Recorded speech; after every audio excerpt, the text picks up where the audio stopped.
Hey everyone, welcome to this explainer. Today we're taking an absolutely incredible, microscopic road trip right through the human respiratory system. We're going to explore this fascinating physiological highway that literally keeps us alive, breath after breath. And just to give you an idea of the sheer scale of what we're dealing with here, if you were to somehow flatten out all the microscopic structures inside your lungs, they'd cover the surface of an entire tennis court. Crazy, right? Say hello to our friendly, hardworking lungs. These guys are the ultimate destination of the oxygen we breathe in every single day. And while they might look pretty simple from the outside, their underlying anatomy is an absolute marvel of biological engineering. Underneath that smooth exterior is a vast, delicate network of cellular structures, perfectly designed to extract life-giving oxygen, deliver it straight to your bloodstream, and kick out that excess carbon dioxide. Breath. Before air even enters our nose, we need to figure out what actually powers this incredible engine. Get this. Breathing actually starts in your brain, which basically acts as the ignition switch for the whole operation. Deep down inside your brainstem, there's this specialized region called the medulla's respiratory center. It's constantly, and I mean constantly, monitoring the chemical makeup of your blood. The second it detects that your carbon dioxide levels are getting just a little too high, it quietly initiates a breath. It does this by firing off rapid electrical messages down a specific anatomical highway called the phrenic nerve, sending that signal straight to your respiratory muscles. And here's where those muscle groups jump into action to make breathing possible. Your primary muscles, so we're talking about the diaphragm and the external intercostals right between your ribs, they contract to draw air in. When they contract, your chest cavity actually expands. And hey, basic physics, right? Increasing the volume decreases the pressure. That creates a natural vacuum that practically sucks air right into your body. Plus, when you're working out or you just need a huge breath, your accessory muscles kick in. The trapezius, sternocleidomastoid, and scalenes up in your neck and upper back team up to pull your collarbones, sternum, and upper ribs outward, giving your expanding lungs way more room. Now, your diaphragm basically acts as the floor of this whole system. It's this thin, broad sheet of skeletal muscle that totally separates your thoracic cavity, where your heart and lungs hang out, from your abdominal cavity down below. The moment that signal from the phrenic nerve hits, this dome-shaped muscle instantly flattens out and pulls downward, kicking off that crucial vacuum effect we just talked about. Moving on to Section 2, the upper passageway. Now that our engine is humming and the vacuum is ready, let's pretend we're a molecule of oxygen and start our descent. Here we can trace the exact, winding road our breath is about to take. We're starting way up at the very top, entering the primary gateway of the body through the nasal cavity, and making our way down the throat and neck, pointing dead ahead toward the vital organs tucked safely inside the chest. As our air travels through these four anatomical structures, starting at the nose or nasopharynx, down past the back of the mouth and the oropharynx, moving through the laryngopharynx, and finally hitting the larynx, it goes through some serious prep work. These upper airways are lined with specialized mucous membranes and thousands of microscopic hair-like structures called cilia. Together, they work like a heavy-duty climate control and filtration system. The air is rapidly warmed up to body temperature, it gets humidified, and it's totally scrubbed of any potentially harmful dust and debris before it even gets close to the delicate tissues below. But before we drop any further into the chest cavity, we hit this vital biological trapdoor called the epiglottis. This clever little flap is made of super flexible, elastic cartilage. Every single time you swallow, it folds perfectly over the top of your larynx. Think of it like a strict fail-safe bouncer at a club, making absolutely sure that only air and absolutely no food or liquid is allowed to slip down into your lower airways and lungs. And right at the larynx, which is that major transition point between the upper and lower airways, the epiglottis stands guard at the top, perfectly positioned to protect everything down below. But, you know, the larynx is way more than just a simple passageway. It's literally your voice box. It houses your vocal folds, or vocal cords, which are these bands of smooth muscle tissue stretched right across the open space. When air rushes past them, they vibrate, and that's exactly what allows us to speak, sing, and communicate with the world. Section 3, the lower pathways. Safely past our bouncer, the trapdoor, our breath plummets into the really intricate structures of the chest cavity. So now we hit the windpipe, or trachea, and it's not just some simple, floppy tube. It's actually held wide open and protected by these rigid, C-shaped rings of hyaline cartilage stacked on top of each other, making sure the airway never just collapses on itself. The trachea drops down from the cricoid cartilage in your neck to a major junction called the carina. From there, it splits into the right and left mainstem bronchi, honestly looking exactly like an upside-down, hollowed tree growing right in the middle of your chest. The sheer scale of this anatomy is just breathtaking. This single pathway divides again and again and again, creating thousands upon thousands of tiny tubes. We go from the mainstem bronchi to the lobar to the secondary and tertiary bronchi, all the way down to the terminal and respiratory bronchioles. And as they branch out and get smaller, their whole structure fundamentally changes. They transition from having that rigid cartilage support to being wrapped entirely in smooth muscle. This lets them dilate and constrict as they shuttle our breath deeper and deeper into the chest. Which brings us to Section 4, Lungs and Gas Exchange. After navigating that massive network of branches, our oxygen molecule is finally reaching its magnificent destination. Right at the very end of all those tiny bronchioles sit the alveolar sacs. They almost look like clusters of grapes, or really little clusters of bubbles. These alveoli are the actual gas exchange units of the lungs. The reason they're compared to bubbles is because they are essentially microscopic hollow balloons. And their walls, they are incredibly thin, literally only one single cell thick. That extreme thinness is exactly what allows oxygen to easily diffuse straight across the membrane and seamlessly enter your bloodstream, while the carbon dioxide slips right back in to be exhaled out. Now let's talk about the grand housing for all those millions of alveoli, the lungs themselves. You'd probably assume there's perfect symmetry inside your chest, right? But surprisingly, that's not the case at all. Your right lung is actually larger, and it's divided by deep grooves called fissures into 3 distinct lobes, the upper, middle, and lower lobes. Meanwhile, your left lung is slightly smaller and uses a single fissure to divide into just 2 lobes, an upper and a lower. So why the missing lobe on the left? Well, it all comes down to a central cavity known as the mediastinum. This is a very busy, high-rent anatomical neighborhood positioned directly between your lungs.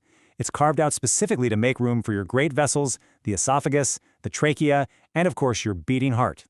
In fact, your left lung has a very specific, visible indentation on its inner surface, called the cardiac notch. It literally gives up a chunk of its own space just so your heart has plenty of room to pump. Talk about being a good neighbor. Section 5. The support system. To keep these fragile, constantly expanding lungs and vital organs safe, the body employs an incredibly intricate armor system. This is your bony thorax. And wow, is it a structural masterpiece?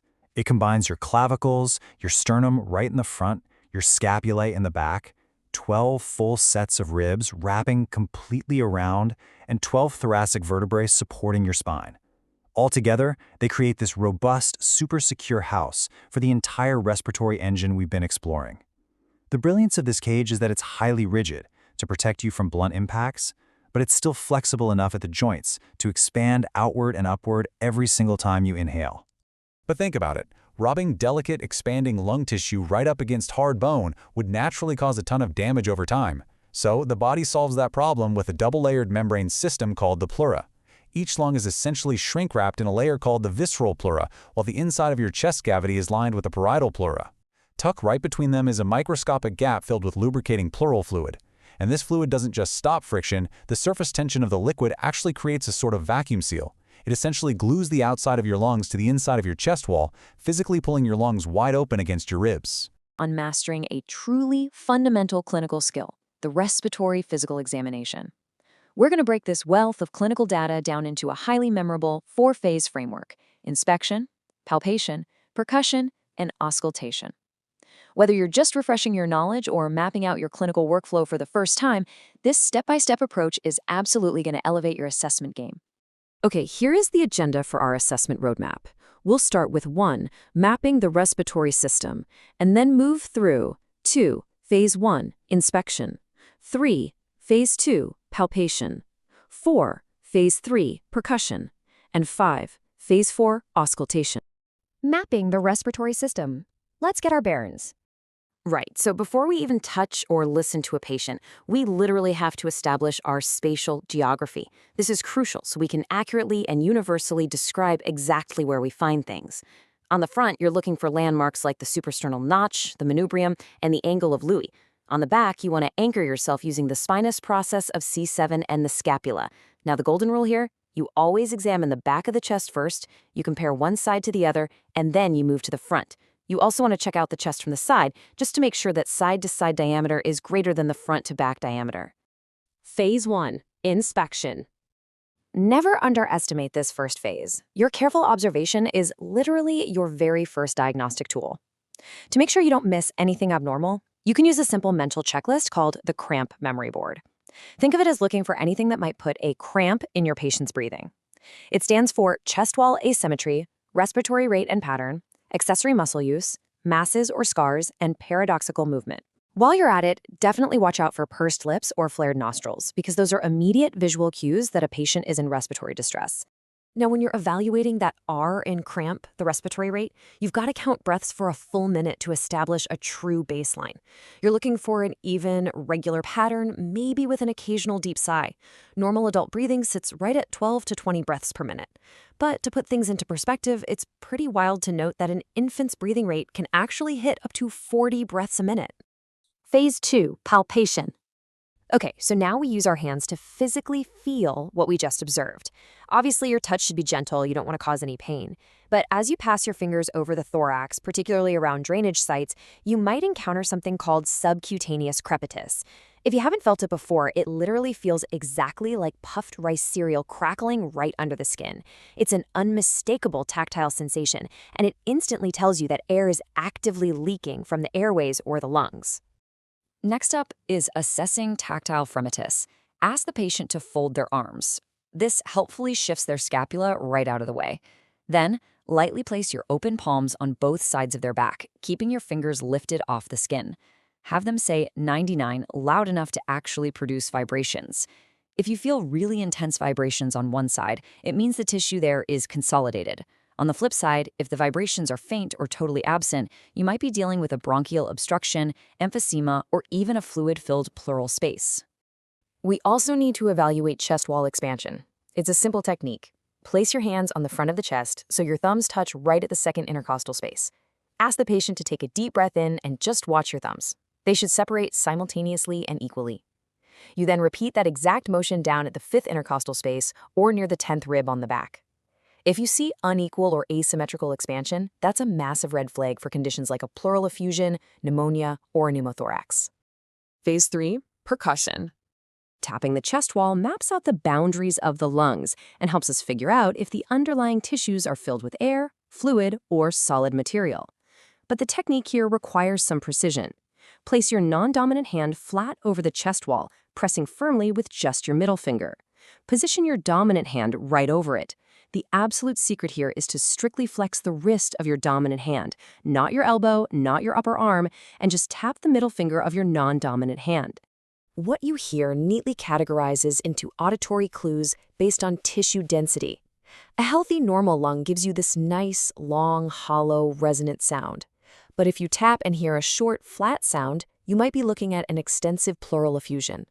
A dull, thud-like sound often points to a solid area, like with lobar pneumonia. Now, on the other end of the spectrum, a very loud, hyperresonant sound suggests an overinflated lung, which you see in emphysema. And a loud, drum-like tympanic sound, that is a major warning sign of a large pneumothorax. We also use percussion to measure diaphragmatic excursion. This is basically just testing how far the diaphragm moves between full exhalation and full inhalation. Why does this matter? Well, that movement is often reduced in obese patients or those with specific respiratory disorders. You ask the patient to exhale completely, percuss down the back until the sound changes from resonant to dull, and mark that upper edge. Then have them take a huge, deep breath in, percuss again, and mark the new lower spot. You then just repeat the whole process on the opposite side of the back. Once you have your marks, you literally just measure the distance between them. A normal, healthy excursion distance is exactly 1¼ to 2 inches, so about 3 to 5 centimeters. And it is super important that this distance is equal on both the right and left sides. Phase 4, auscultation. This is the pinnacle of the assessment, right? Using our stethoscope to listen to the sound waves of air moving from large to small airways. But before you listen, you need a clean sound baseline. First, press the stethoscope diaphragm firmly against the skin. Always have the patient breathe through their mouth, because breathing through the nose actually alters the pitch of the sounds. Make sure to listen to a full inhale and exhale at every single site. And here's a genuinely brilliant clinical trick. If the patient has a lot of chest hair, mat it down with a damp washcloth. Otherwise, that hair rubbing against your stethoscope sounds exactly like abnormal crackles, and you do not want to mix those up. When auscultating, what you hear totally depends on where you listen. Over the trachea, it sounds harsh and high-pitched. Drop down to the manubrium, just above the clavicles, and you get loud bronchial sounds. Next to the sternum and between the scapulae, you'll hear medium bronchovesicular sounds. And then over the vast majority of the lung fields, you should hear soft, low-pitched vesicular sounds. Knowing this anatomical geography is exactly how you isolate whether you're hearing healthy air movement or something abnormal. The last part of auscultation is checking voice sounds, which is honestly fascinating. Normally, if a patient says 99 or says E or whispers 1, 2, 3, the sound coming through the stethoscope is super muffled and indistinguishable. But here is the twist. Consolidated tissue acts like a giant acoustic amplifier. If you have bronchophony, 99 suddenly sounds unusually loud. In egophony, that E literally sounds like an A. And in whispered pectoriloquy, that tiny whispered 1, 2, 3 comes through loud and perfectly clear. Well, we've covered a tremendous amount of ground today, moving systematically from mapping the anatomy all the way through inspection, palpation, percussion, and finally auscultation.